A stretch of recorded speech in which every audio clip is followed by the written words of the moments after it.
اعوذ باللہ من الشیطان الرجیم بسم اللہ الرحمن الرحیم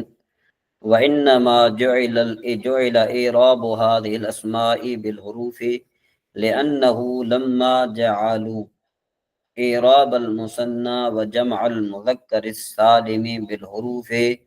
ارادوا ان يجعلوا اعراب بعض الاحاد ايضا كذلك لئلا يكون بينها وبين الاحاد وحشة ومنافرة تامة. وَإِنَّمَا جُعِلَ اعراب، یہاں سے شارح علیہ رامہ ایک اعتراض کا جواب دینا چاہتے ہیں۔ اعتراض یہ ہے کہ اسماء ستہ مکبرہ جب مفرد ہوں تو ان کا اعراب بالحرکت ہونا چاہیے، یعنی کہ کیا ہونا چاہیے کہ رفع ضمہ کے ساتھ، نصب فتح کے ساتھ، جر کسرہ کے ساتھ، جس طرح جو ہے نا مفرد منصرف صحیح میں گزرا تھا، تو ان کو بھی جو ہے نا کیا ہونا چاہیے، ان کا بھی اعراب بالحرف حرکت ہونا چاہیے، اعراب حرف نہیں ہونا چاہیے۔ ٹھیک ہے نا جی؟ کیوں کہ مفرد جو ہے وہ تثنیہ اور جمع کے اعتبار سے اصل ہے، اور اعراب بالحرکت بھی اعراب بالحرف کے مقابلے میں اصل ہے، تو پھر کیا ہونا چاہیے، ان کو اعراب بالحرکت ہونا چاہیے، نہ کہ ان کا اعراب بالحرف ہونا چاہیے۔ تو اس کا جواب یہ ہے کہ جی ٹھیک ہے، آپ صحیح بات کر رہے ہیں کہ مفرد جو ہے نا وہ تثنیہ اور جمع کے لحاظ سے اصل ہے، تو ان کو اعراب بھی اصل دینا چاہیے، لیکن یہاں پر ایک نقطہ بیان کرنا ہے۔ وہ نقطہ یہ تھا کہ چونکہ تثنیہ و جمع کا اعراب بالحرف تھا نا، تو کچھ مفردوں یعنی اسماء ستہ مکبرہ کا اعراب بھی یعنی یہ بالحرف کر دیا، تاکہ مفردوں میں اور جو تثنیہ اور جمع میں جو منافرت واشت تامہ نہ ہو، یعنی اس میں منافرت اور واشت تامہ نہ ہو جائے۔ کیوں؟ اگر تثنیہ اور جمع کا اعراب بالحرف ہوتا تو ان اسماء ستہ مکبرہ کا اعراب بالاحاطہ مفرد ہونے کے بالحرکت ہوتا، تو اس سے کیا لازم آتا؟ اس سے یہ لازم آتا کہ مفردات میں اور تثنیہ اور جمع میں ایک دوسرے سے کوئی مناسبت ہی نہیں ہے، حالانکہ ان کے آپس میں مناسبت ہوتی ہے کہ مفردات ہی سے تثنیہ جمع بنتے ہیں۔ ٹھیک ہے جی؟ اس وجہ سے اس کے بعد پھر اگر آپ آگے دیکھیں تو یہاں پر شارح علیہ رامہ نے فرمایا وَإِنَّ مَخْتَارُوا اسماء ستتن، سوال یہ پیدا ہوتا ہے کہ جب آپ کہتے ہیں کہ بھائی مفردات میں اور تثنیہ اور جمع میں مناسبت ہو جائے، اس وجہ سے آپ اس کو تثنیہ والا اعراب دے رہے ہیں، تو سوال یہ پیدا ہوتا ہے کہ مفرد منصرف صحیح میں بھی آپ یوں کہہ دیتے کہ وہاں پر بھی آپ اعراب بالحرف بیان کرتے، اعراب بالحرکت آپ نے بیان کیا ہے، آپ نے صرف اسماء ستہ مکبرہ کو کیوں چنا ہے؟ اصل اعتراض یہ ہے۔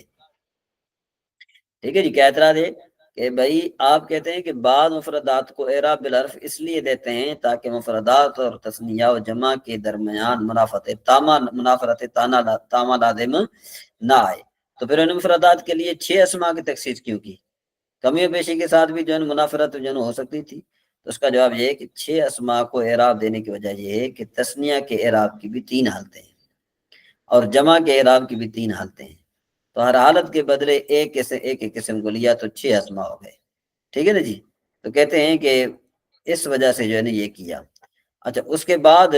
پھر ایک اور اعتراض ہے، آگے جو عبارت ہے وَإِنَّ مَخْتَارُوا هَذِهِ الْأَسْمَاءَ السِّتَّةِ، یہاں سے یہ وہ سوال پیدا ہوتا ہے۔ ٹھیک ہے نا جی؟ پہلے تو یہ تھا کہ بھئی 6 اسماء کو کیوں جو ہے نا وہ کیا، اب کہتے ہیں کہ بھئی صرف ان 6 کو ہی کیوں جو ہے نا وہ کیا۔ ٹھیک ہے نا جی؟ یعنی اسماء ستہ کو مکبرہ کو کیوں لیا اور کیوں نہیں لیے گئے؟ تو اس کا جواب یہ ہے کہ اس کی 2 وجہ ہیں، نمبر 1 لفظی، نمبر 2 معنوی۔ لفظی وجہ تو یہ ہے کہ ان کے آخر میں ایک ایسا حرف ہے جو اعراب بننے کی صلاحیت رکھتا ہے، مثلا واو، جیسے تثنیہ جمع میں حرف ہوتا ہے۔ اور معنوی وجہ یہ ہے کہ ان کے معانی تثنیہ جمع کی طرح تعدد کی خبر دیتے ہیں، مثلا اخ سے دوسرا اخ مفہوم ہوتا ہے، اب سے ابن مفہوم ہوتا ہے۔ اب تب ہوگا کہ جب ابن ہوگا نا تو دیکھو 2 پائے گئے نا، اور فوکا سے جو ہے نا فوکا سے ذی فم، یعنی بھائی منہ اس کا ہوگا جو ذی فم ہوگا، جس کا جو منہ والا ہوگا۔ ٹھیک ہے جی؟ اچھا، بخلاف سائر الاسماء، یہاں سے شارح علیہ رامہ جو ہے وہ ایک اعتراض کا جواب دینا چاہتے ہیں کہ بھئی اعتراض یہ ہے کہ اسماء معذوفۃ الاعجاز، یعنی دم کٹے ہوئے اسماء جیسے ید دم، اصل میں یہ ید دم تھے، پھر واو غضب کر دیا، تو بھی کہتے ہیں یہ بھی اسی قبیل سے ہیں کہ اس کے آخر میں بھی جو ہے نا ایک ایسا حرف ہوتا ہے جو اعراب بننے کی صلاحیت رکھتا ہے، اور یہ تعدد کی بھی خبر دیتے ہیں، مثلا ید سے ذی ید مفہوم ہوتا ہے، اور دم سے ذی دم مفہوم ہوتا ہے، تو پھر مفردات اور تسنیہ اور جمع میں منافرد ختم کرنے کے لیے ان کو اختیار کیوں نہیں کیا گیا؟ تو اس کا جواب یہ کہ ان اسماء کے آخر سے جو حرف حذف ہو اعراب کے وقت اسی کی واپسی اہل عرب سے سنی گئی ہے، جبکہ اسماء ستہ کے آخر سے جو حرف حذف ہوتا ہے تو اعراب دیتے وقت ان کا اعادہ جو ہے نا مسموع ہے، اس وجہ سے جو ہے نا ان کو خاص کیا گیا۔ آج کا سبق نہایت آسان ہے، اب ترجمہ کریں گے تو آپ کو سمجھ میں آ جائے گی۔ یہ پہلا اعتراض یہ ہوا تھا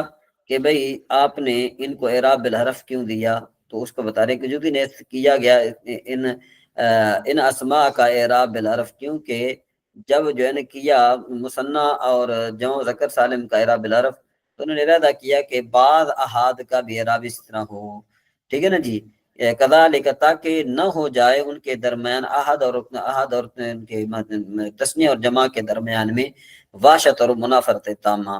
اچھا، جزی نیست کے اختیار کیا ان اسماء کو، کیونکہ اعراب